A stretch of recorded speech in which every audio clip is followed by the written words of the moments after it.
मौजूदा जंगी सूरत हाल के पेश नज़र पंजाब हुकूमत की जानिब से एक अहम पैगाम जारी किया गया है। मुल्क की सलामती खतरे में है और दुश्मन की एक चाल हम सब के लिए वार्निंग है। अगर भारत पाकिस्तान की जानिब ड्रोन्स भेज रहा है तो ये सिर्फ हमला नहीं बल्कि एक चाल है।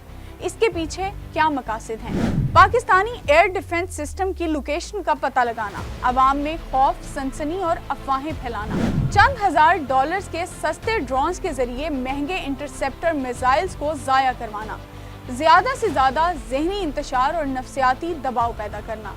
आप सोचते होंगे कि ये ड्रोन्स सरहद से इतने दूर तक कैसे पहुंचे, तो जान लें, ड्रोन्स चाहे डिटेक्ट हो जाएं, इन्हें जानबूझकर लो ऑल्टीट्यूड पर उड़ाया जाता है ताकि एयर डिफेंस सिस्टम्स अपनी पोजीशन जाहिर करें और दुश्मन उनकी हदूद जान सके। धमाकों की आवाज़ें सुनकर हौसले टूट जाते हैं।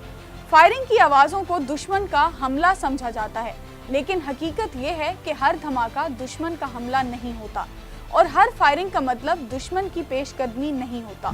फायरिंग हो सकती है किसी ड्रोन को गिराने के लिए या तैयारा शिकन गन्स का इस्तेमाल करते वक्त। तो अब आपका किरदार क्या है? ऐसी वीडियोस, तस्वीर या क्लिप्स सोशल मीडिया पर मत डालें। ऐसा मवाद फैलाना न सिर्फ गैर जिम्मेदारी है बल्कि दुश्मन की नादानिस्ता मदद है और ये साइबर क्राइम एक्ट के तहत जुर्म भी हो सकता है। सही है।